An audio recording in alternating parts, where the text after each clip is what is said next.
pada kesempatan kali ini kami akan mempresentasikan ide bisnis kami tentang e-beacon dari kelompok 13 dengan tutor Bapak Irvin. Pada kelompok 13 ini ada Johannes Victor, Francisca Mutiara Dewi, dan saya sendiri, Brian Alanda, Yonatan Mavenex. Untuk executive summary-nya, kuliner di Indonesia sangat mendominasi dengan penggunaan kertas, antara lain digunakan untuk menu dan pemesanan. Jika suatu pemilik kuliner ingin mengubah menu dan menambahkan menu, dapat menggunakan banyak kertas untuk mencetak daftar menu tersebut dan mengcopy. Perancangan Bluetooth Low Energy ini dinamakan e-beacon. e-beacon merupakan suatu alat yang dideteksi oleh smartphone untuk memberikan informasi yang telah ditentukan oleh programmer. e-beacon terhubung dengan cloud database untuk penyimpanan datanya, sehingga dapat diakses secara masif. Next. Presentation. Indonesia merupakan negara yang majemuk yang memiliki banyak suku, ras, agama, dan budaya. Setiap suku dan ras memiliki kekayaan masing-masing, antara baju adat, alat musik tradisional. Tempat kuliner dan wisata adalah tempat yang paling dicari turis asing maupun lokal. Di bidang wisata yang ada di Indonesia, khususnya di Kota Bandung, masih kurang terekspos. Masih belum banyak orang yang mengetahui khususnya taman-taman yang ada di kota. Next.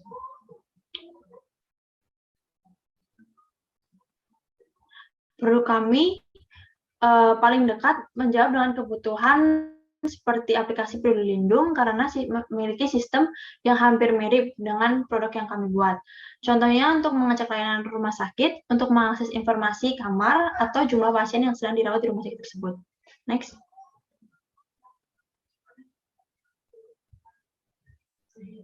Aplikasi ini memiliki sifat yang memberikan alasan tempat wisata yang ditentukan dan memiliki historical background.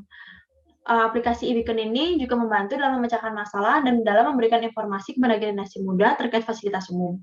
E-beacon ini juga merupakan suatu alat yang dideteksi oleh smartphone untuk memberikan sebuah informasi-informasi tempat wisata, sejarah, yang telah ditentukan oleh programmer. Next.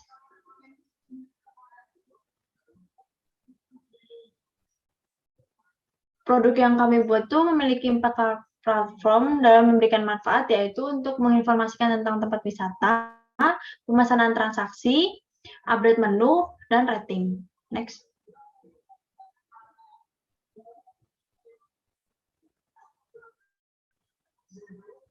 Belum ada tempat kuliner yang menggunakan e-beacon sebagai wadah dalam memberikan informasi, sehingga aplikasi ini dapat menarik pengunjung ataupun pembeli. Fitur yang disediakan dari e-beacon ini yaitu memiliki auto notification and push information, personalized promo and discount, visit frequent visit, and recommended system, user friendly dan easy to maintain on back office. Next. Aplikasi e-beacon sendiri ini cocok untuk digunakan untuk semua kalangan dari usia muda hingga lanjut.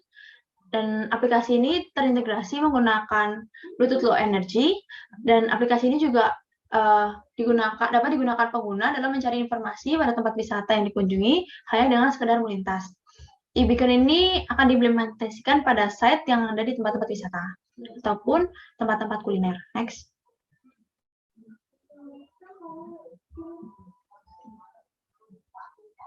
Lokasi yang kami pilih untuk menjalankan usaha ini adalah Kota Bandung, seperti Gedung Sate, Taman Lalu Lintas, Taman Jomblo. Alasan kami memilih Kota Bandung karena kami dari kelompok 13 sebagian besar berdomisili di Jawa Barat, dan ini adalah sebuah bentuk pengabdian kami untuk Jawa Barat, serta pengamatan yang kami lakukan hanya di Kota Bandung. Next.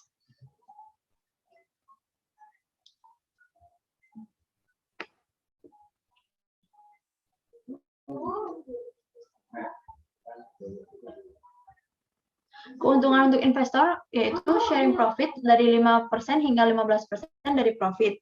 Untuk 5% untuk investasi 50 sampai 100 juta, dan 10% untuk investasi 100 sampai 500 juta, dan untuk 15% untuk investasi di atas 500 juta.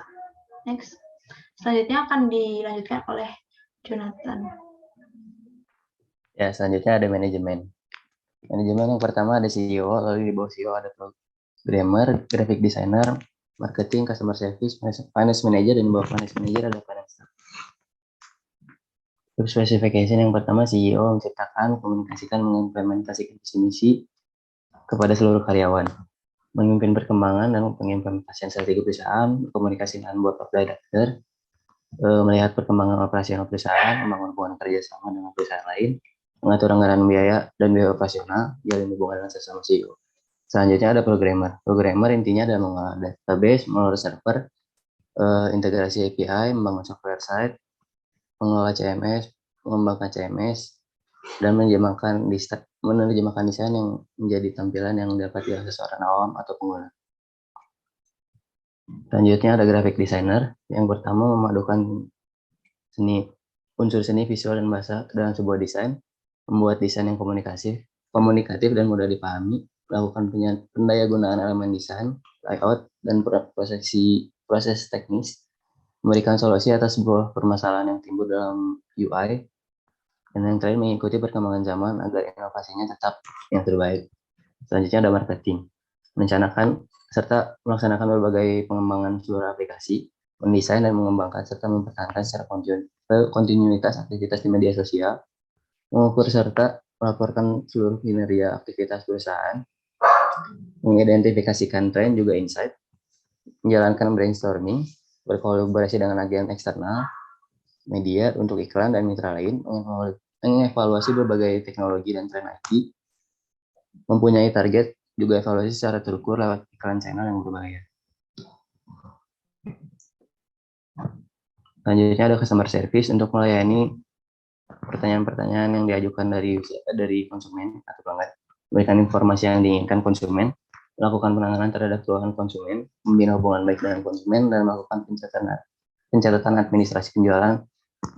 Selanjutnya ada finance manager, mengkoordinasikan dan mengontrol perencanaan, peraturan, serta pembayaran kewajiban pajak perusahaan, merencanakan dan mengkoordinasikan penyusunan anggaran perusahaan, dan mengontrol penggunaan anggaran tersebut, mengelola fungsi akuntansi, merencanakan, mengkoordinasikan pengembangan sistem, serta prosedur keuangan dan akuntansi, dan mengontrol pelaksanaannya, merencanakan dan konsolidasikan perpajakan seluruh perusahaan untuk memastikan efisiensi biaya dan kepatuhan terhadap peraturan perpajakan, merencanakan, mengkoordinasi, dan mengontrol arus kas keuangan atau cash flow, dan terutama pengelolaan piutang dan utang. Yang terakhir ada finance staff, melakukan pengaturan keuangan perusahaan, melakukan penginputan transaksi, melakukan transaksi keuangan perusahaan, melakukan pembayaran pada vendor, berhubungan dengan pihak eksternal maupun internal, mengontrol keuangan, membuat laporan, lalu menerima dokumen dari vendor internal maupun eksternal. Selanjutnya ada market analysis atau service description. Service description, eBeacon merupakan platform yang memanfaatkan keberadaan eBeacon. eBeacon sendiri merupakan sebuah alat yang dapat dideteksi dengan smartphone menggunakan BLE untuk memberikan informasi. Smartphone sendiri merupakan platform yang menyediakan berbagai macam informasi mengenai informasi, pemesanan untuk transaksi, update, dan rating. Selanjutnya ada market analysis atau STP. Market segmentasi primer, yang pertama tempat kuliner Kota Bandung yang berada di lokasi food market, lalu tenement atau blok ruko pada mall atau pusat perbelanjaan di Kota Bandung yang jual kuliner. Sekundernya, seluruh masyarakat Kota Bandung penikmat kuliner yang ingin mencari tempat kuliner baru atau yang belum pernah dikunjungi, wisatawan yang berkunjung ke Kota Bandung dan membutuhkan rekomendasi tempat kuliner di sekitar Kota Bandung. Targeting dan positioning. Target pasar pengguna yang kami tentukan pada platform eBeacon adalah semua kalangan, lalu positioningnya terutama di Kota Bandung. Next.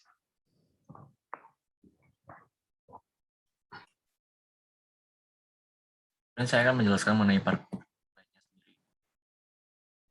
Nah, untuk marketingnya ada kami bagi menjadi 7P, ada product, price, place, promotion, physical evidence, people, dan proses. Dan untuk yang tema-temanya banyak sub yang ada di dalamnya. Untuk lebih detailnya akan dijelaskan di slide selanjutnya. Untuk yang produk eBeacon ada features, quality, branding, services, dan warranties. Kemudian untuk price ada price strategi, dan pricing, allowance, discount, and payment terms. Kemudian untuk yang P3 place ada channels, marketing, operation, inventory, dan transport. Kemudian untuk P4 ada promotion, ada sales promotion, pricing, public relation, dan direct marketing. Kemudian yang kelima ada physical evidence, ada facilities, design of liberty, dan furniture. Kemudian ada yang P6 people, ada recruitment, kemudian ada training, ada uniforms, ada complaints, dan ada interactions. Dan yang P7 ada prosedurnya. Kemudian juga ada mekanismenya, ada flow of activities dari e-beacon ini sendiri. Ini di bawahnya gambar flowchart bagi pemilik restorannya. Jadi untuk pertama ada start, kemudian pemilik restoran menyediakan platform kepada perusahaan smartphone, kemudian pemilik restoran memasuki di database yang sudah disiapkan, kemudian ada decision menu baru. Jika tidak, maka pemilik restoran tidak usah mengupdate data. Jika diperbaharui, maka pemilik restoran mengupdate database menu yang berada di menu dan selesai. Ada selling tactics. Selling tactics sendiri ada promosi dan menyampaikan keunggulan kami melalui iklan, kemudian memberikan free trial. Untuk yang iklan sendiri melalui iklan media sosial dan melalui media cetak brosur. Kemudian selanjutnya ada operation plan. Next. Yang pertama ada aktivitas operasi. Di sini yang bertanggung jawab untuk setiap aktivitas utama ini ada 3, yaitu pemilik tempat kuliner, developer, dan juga customer. Kemudian untuk aktivitas yang dilakukan sendiri ini, semua aktivitas yang kami lakukan ini in-house. Kemudian untuk operasional fasilitas pendukungnya ada sewa kantor, internet, domain, hosting, aplikasi maintenance, iklan, listrik, cloud, software, dan Gmaps API. Selanjutnya ada proses produksi barang atau jasa. Untuk yang bertanggung jawab di setiap aktivitas utama ini ada pemilik tempat kuliner, developer, dan customer. Kemudian untuk flowchart-nya sendiri, di sini ada e-beacon dan aplikasi SmartStone, kemudian masuk ke dalam cloud server, lalu masuk ke dalam pengecekan informasi daftar menu, harga, dan promo, kemudian pengecekan koneksi dan fungsi menggunakan smartphone, dan juga masuk ke dalam sistem siap yang digunakan. Next. Kemudian untuk target operasinya, di sini ada pendapatan yang terdiri dari 4, ada commitment fee, pay transaction, premium user, dan juga iklan klik. Kemudian untuk fasilitas pendukungnya seperti yang sudah dijelaskan di slide sebelumnya. Next. Kemudian untuk sumber dayanya, di sini ada programmer, marketing, customer service, finance manager, finance staff, dan graphic designer. Dan pendukung bisnisnya di sini ada komputer, meja, kursi, alat kebersihan, dispenser, mobile app, Play Store, dan juga telepon.